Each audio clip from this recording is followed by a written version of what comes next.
Hello and welcome to Health Quest. I am Gloria Bespikas, and we're going to be talking about the adrenal glands today, and I'll be interviewing Deborah Arneson, who is guest on her own show today. Well, thanks for having me back. It's always a pleasure. You're a wonderful host, but you're absolutely fabulous guest because you know your subject so well. Thank you, Gloria. It's always great to share some great information with our viewing audience. So today we're going to talk about the adrenals, and what exactly are the adrenals and how do they function? Well, the adrenal glands are an interesting little pair of glands. They're mighty important, and unbeknownst to many people out there who suffer from chronic fatigue and arthritis and asthma and autoimmune disorders, the adrenals are the backbone to a healthy immune system. The adrenal glands are basically very much shaped like two walnuts, and they're perched on the very top of your kidneys. Now, what's important to denote, Gloria, is that because they're on top of our kidneys, they are in fact very subjugated, very much suppressed, you know, so to speak, if in fact we have a lot of toxins coming into the body. So the kidneys are a major detox pathway. Our GI tract is a detox pathway, and then our skin is a GI detox pathway. So it's important to know that if you don't take care of your kidneys, you don't take care of your adrenals. So if you drink lots of coffee, you know, if we do lots of medications, eat a lot of junk food, you know, saturated foods, take in chemicals and additives, all of these affect adrenal function. Well, so a gradual loss of adrenal function actually contributes to a decline in health, as well as an indirect cause of many acute and chronic illnesses. Yes. What happens when our adrenals slow down, we begin to experience a lowering of our entire endocrine system. Now, the endocrine system consists of many different glandulars. Our ovaries are part of our endocrine system, our testes, our pancreas, which is nestled underneath the stomach, and this controls insulin regulation. Our pituitary and our hypothalamus, which are located at the base of the brain, which also are what I refer to as the happy and the depression centers, and our thyroid and our parathyroid gland. So if we have a lowering functioning adrenal capacity, because the adrenals produce 360 known corticoid steroids and hormones and corticoids every single day, then we have a suppression of all the other glands in the endocrine system, including thyroid function. So they're very tiny, but they're very important. If we cannot actually support them efficiently, then thyroid function goes down, pituitary and hypothalamus function goes down. Oftentimes we see, especially today, so many women who have trouble getting pregnant or maintaining and you know, hanging on to the fetus. And the reason for that is we produce prolactin and FSH and luteinizing hormone out of the pituitary and the hypothalamus. Again, because the adrenals aren't getting what they need and aren't producing what they need to keep all of the other endocrine glands supported. We have a suppression of the entire endocrine system. So all of our hormonal production in our body becomes skewed. We're unable to balance and regulate our hormones, and we are basically a hormonal factory. And so the adrenals are that important, and why haven't they let us know this sooner? Yeah, why didn't they tell me about that 20 cups of coffee I drink a day? Well, it's really becoming quite predominant in the world of environmental medicine. So as clinical nutritionists and environmentally focused practitioners, whether they be doctors or chiropractors, we're seeing a wave of hypoadrenalism in America. First it came on as hypothyroid, but we realized the correlation between thyroid function is very closely connected to adrenal function. So does that then influence your weight and, and everything else? And maybe that's the problem with people having so much difficulty losing weight. Yeah. It's not actually the thyroid, but the adrenals? Well, it's a combination of all of it. It's an imbalance, basically. And if you've got 360 hormones that need to be very, very finely tuned every single day, and they affect thyroid function, which controls energy regulation, body fat burning, luteinizing hormone, follicle stimulating hormone, which, you know, helps us to ovulate and helps us to remain cyclical, then you're going to have a problem with many different factors, and weight is really quite secondary compared to chronic fatigue, autoimmune suppression, you know, diseases, oxidative stress, you know, inflammation, pain. things like that. Sure. Well, the most recognized medical condition associated with adrenal function is Addison's disease, which is a life-threatening deficiency of cortisol. What are some symptoms of cortisol deficiency? Well, it's interesting, but fatigue is number one. And cortisol is a major hormone that the cortex, the very top of the adrenals is called the cortex. The center of the adrenal gland is called the medulla. And the cortex is where we produce cortisol. Cortisol is promoted or provoked once we have any type of inflammation in the body. So there's actually a loop that occurs between the adrenals, the production of cortisol, and the pituitary and the hypothalamus, and our insulin production in the pancreas. So we have, say you have inflammation, and you have a chronic joint problem, or you have an old injury or something that's always flaring up. You know, you abuse it, you don't take care of it, you don't give your body the right nutrients to help support it and clear up the issue, then what you'll have is a chronic inflammation issue, and cortisol is produced in very high quantities. And there's a switch that should turn off the production of cortisol in the body. But oftentimes that loop remains activated, and it causes that inflammation to be chronically activated as well, and then the cortisol continues to flow into the bloodstream. And there have been some very, very succinct studies that have been done in the last decade that link increased cortisol output, continuous cortisol output, is very closely linked to tumor formation. Oh, really? Yes. So beyond the fact that cortisol creates, again, this loop that creates more inflammation, and it lowers pituitary and hypothalamus function because it promotes the luteinizing hormone to be overproduced as well, then you use up things in the body. You use up your essential fatty acids and your minerals and your amino acids. There is, in fact, an amino acid called L-arginine, which is found in certain meat products and fish, but you can also take it in a capsule, which will help to shut that loop off, so that in fact the cortisol stops being produced in very massive amounts. So again, cortisol causes, the cortisol issue causes fatigue, can also cause hypertension. And we know the kidneys control our blood pressure in good part. So again, if we have too much cortisol, we can also have an overactive ability for the body to create a hypertensive state. And then neuromuscular weakness. So again, if we have somebody who walks up a flight of stairs and their legs shake, yes, you may be terribly out of shape, but it could also be simply the fact that you're producing way too much cortisol, and the body's in a hypervigilant state all the time. So that's some consolation, but not really the right kind for not being able to perform athletically. Can physiological stressors caused by chronic and even acute illness lower adrenal function? Absolutely. And more so in people who have asthma and chronic fatigue syndrome. So this is a big problem in people who have chronic fatigue. And I've seen a lot of chronic fatigue patients. It's very interesting, and there is a psychosomatic association that goes with chronic fatigue as well. But most of these people have really abused their adrenals. My historical overview with patients has been that people with chronic fatigue tend to have, partied really hard, they drank too much coffee, didn't sleep enough hours, did too many drugs, recreational drugs, drank way too much alcohol at a certain time period in their life. Had a lot of fun, in other words. Had a lot of fun, yeah, too much fun, and now they can't have any fun. And because of that, when you do a fake stimuli to the adrenal glands, because they, again, detox medications, drugs, alcohol, caffeine, because we're always then sticking our adrenals fingers like in a socket. So they're like, woo, all the time. They're just always excited and always overproducing this cortisol. And we end up with a crash and burn situation. Well, we don't want that. No. No. Adrenal and hypofunction can sometimes be the result of impaired activation of ACTH release. What is ACTH and what does it do? ACTH is a hormone, and ACTH is released via the pathway that goes to the hypothalamus and the pituitary, and we talked about that a little bit earlier.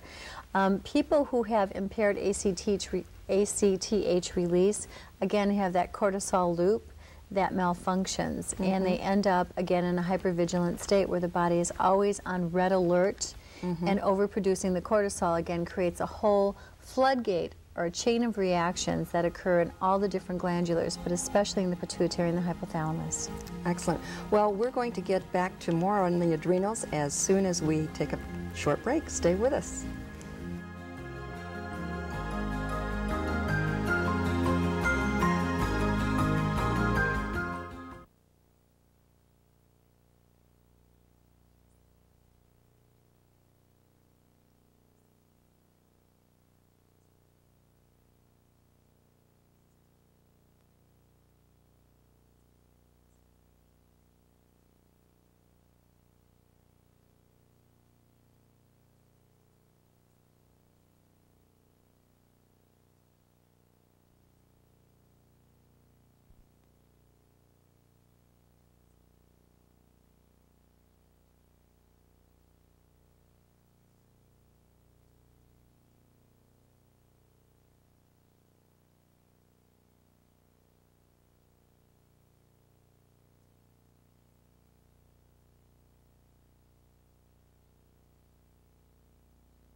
Hi, we're back talking with Deborah Arneson about the adrenal glands, how they function and how they affect our health.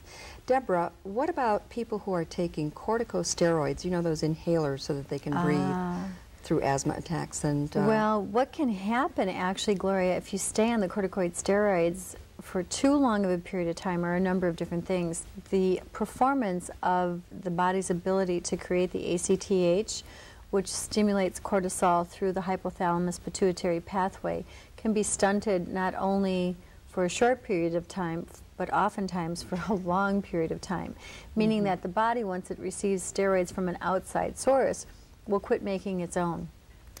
And sometimes the adrenals never recover. And I'll tell you an interesting story about a girl who, two people actually, but the first one had been drinking about 40, I could not believe it, 40 cups of coffee a day. She was living on it. She was a legal secretary by day, and at night she loved the theater, so she'd go and work on the theater and do lighting up north. And she would stay up, you know, she'd go straight from work and she'd stay up till 2, 3, 4 in the morning, get up and drink coffee again all day. And she completely trashed her adrenals. And she ended up developing Addison's disease, which means that the body won't produce DHEA, cortisol, melatonin, nothing. The adrenals just shut down and quit operating. Are they, is it possible to revive them, or once they're gone, they're gone? Not hers. Not hers. I mean, I have seen people, yes, revive all the time who have hypoadrenal function. And we'll talk a little bit about shortly about what types of foods and what types of nutrients are needed to support the adrenal glands. But the first thing to realize is that you want to take away perpetrators. So if you take away coffee, you know, caffeinated products, because those are very stimulating for the adrenals. That will cause the adrenals to overproduce those, the DHEA, the cortisol, the melatonin, the types of hormones as we age we really need to hang on to, because those help regulate our sleep, those help regulate our body temperature, they help to regulate our moods, our ability to lose weight and build muscle, all types of functions, building immunity. So if we're pushing our adrenals to overperform when it's not needed, you know, then we're actually going to tire them out, and they won't be there to help us age beautifully. Oh no, like we wouldn't want that. Sure, we wouldn't want that. But that makes sense now. That's why they sometimes recommend coffee for people who are asthmatic, right? Well, actually, coffee is a vasodilator. So caffeine will open up the vascular system and cause more blood to go through, just like a corticoid steroid does. Oh, I see. So that's what a steroid does. But I had another woman that I was going to share with you who had come to me, and she'd been on the inhaler for, oh gosh, I'd say a decade and a half. And she was in her late 30s, and she wanted to stop doing them. And what happened was we started to detox her and clear her body out, and she started to cough up these little black pieces of crystallized sputum. And I told her, I said, take it to your doctor and see what it actually is. It was scaring her, but they were coming out of her bronchioles, and they were kind of twisted like a bronchial. And the doctor said it's basically crystallized mucus that came from the corticoid steroid products. So she ended up with this crystallization. So it takes more and more of those inhalers and the corticoid, the steroids, to cause the vasodilation as you use it more and more. But what happens is the mucus will become very hard, and it crystallizes in there, and it causes a congestion. So literally the bronchioles won't open at all. They become very rigid and almost like iced up with the steroid and the mucus combined. So it's really scary. You really have to be careful, because you'll get addicted to those. And if you use them more and more, not only does this occur, where the bronchioles can't function well, and the lungs become also very isolated and burdened with the steroids, but then the adrenal function will shut down or slow down as well. Well, let's get to the good part now. Okay. What nutrients are known to increase adrenal function? Well, the nutrients that we need the most of and we actually receive the least of in this culture are essential fatty acids. And I know that, you know, we talk about them all the time and how important they are. And they're what I refer to as the missing link in the American diet. People have become very fat phobic, and they're nervous about eating fats. And the fats we do tend to eat that are readily available for us are all saturated. But the EFAs I'm discussing are essential in the sense that they're unsaturated. And the adrenals love those. They also need minerals. Okay, minerals actually help the essential fatty acids to be utilized to make the hormones that the adrenals will create for our body's uptake. So if you don't have EFAs in ample amounts, and EFAs come from raw seeds and nuts and from the oils from those foods. So avocado and olives and cold water fish You know, the types that, I mean, people in America tend not to eat a lot of those. All the really yummy stuff. Yeah. And I have And it's women actually who good for you. take this and their faces and their skin and their hair just glow after 5 weeks. I mean, they look like different people altogether. But if you do the EFAs and you make sure that you're getting your minerals in, because we also have an issue in this country today with enormous amounts of pesticides in our foods, and tons and tons of additives and hormones and antibiotics added to the products we eat, which compete against our body's ability to utilize our EFAs efficiently. So you have to have minerals. And most of our foods today, if they're not organically grown, are very, very mineral deficient. Yes. Very much so. All it takes is phosphorus, nitrogen, and water in a seed to make a perfect tomato. Doesn't mean it's loaded with nutrients. Ah, I see. So why exactly, just tell us all of the details about why is organically grown food better than commercially grown food? In other words, commercially fertilized food. Right. Oh gosh, you want to hear this, huh? I'm afraid I probably really don't. But it's an issue I think we have to face, because there is all this controversy over organic versus conventionally grown, and some people say, well, there is no such thing as real, true organic, et cetera, and it doesn't make that much difference anyway. What do you say? Oh, absolutely. There's a huge difference. I had a friend of mine who is a biochemist who actually took 1 year to analyze two food groups, or two types of foods. One was wheat, organic versus commercially grown, and then potatoes, organic versus commercially grown, to the tune of, I think it cost over $14,000 to analyze each food individually for something like 30 different nutrients. The findings were really astounding in the sense that we all knew that not only does the commercially fertilized foods have low nutrient content, but those foods were extraordinarily high in heavy metals like aluminum and beryllium and cadmium and cobalt, which is a byproduct of X-rays. Because remember, the fertilized products that they use in this country, first of all, there's no government agency that watchdogs fertilizers. So we have people using landfill. There's a lot of things that are not watchdog, that there are no regulations or guidelines for. So we have landfill byproducts being used as fertilizer. And these landfill byproducts include X-rays and, you know, outhouse byproducts and garbage and, you know, contaminated radioactive byproducts. That's absolutely shocking. Mixed in with feces, which is supposed to be good. Oh, so, I mean, but that's what you're looking. That's what you're looking at when you're looking at commercially prepared or commercially fertilized foods, whereby organically fertilized foods do not use chemicals, additives, pesticides. The soil has to be basically virgin soil. I believe it's for a minimum of 12 to 15 years, meaning no chemicals or additives have been used in that soil. And they can use no pesticides other than natural pesticides on their foods. So when you compare the difference in nutrient density, the wheat products and the potato products were packed with vitamins and minerals. The ones that were commercially prepared or grown were not packed with vitamins and minerals, and beyond that, they were loaded with heavy toxic metals. Oh, that's are very terrible. Competitive in our bodies. I mean, those heavy, dense, you know, aluminum, cobalt, mercury, you know, nickel, lead, all of these different heavy, noxious, toxic minerals get into the cells, and they bully the lighter weight, healthy for our cells minerals out. So they kind of take position in the body. Yes. Plus, and you end up in trouble. Yes. But probably the best reason of all for most people to eat organically grown produce is that it tastes better. Oh, it tastes phenomenal. It's just great. It's like the tomato you used to pick out in the garden. Yeah. And our food in America today, Gloria, has become extraordinarily adulterated. And it's pretty pathetic when you think about everything that's going on out there. So yes, and we're going to talk more about that, and we'll be talking about what herbs contribute to adrenal function when we get back. Stay with us.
Welcome back.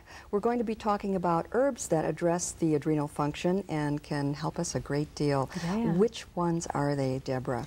Well, there are a number, Gloria. Licorice root is one of the best and one of the most renowned to actually help adrenal function.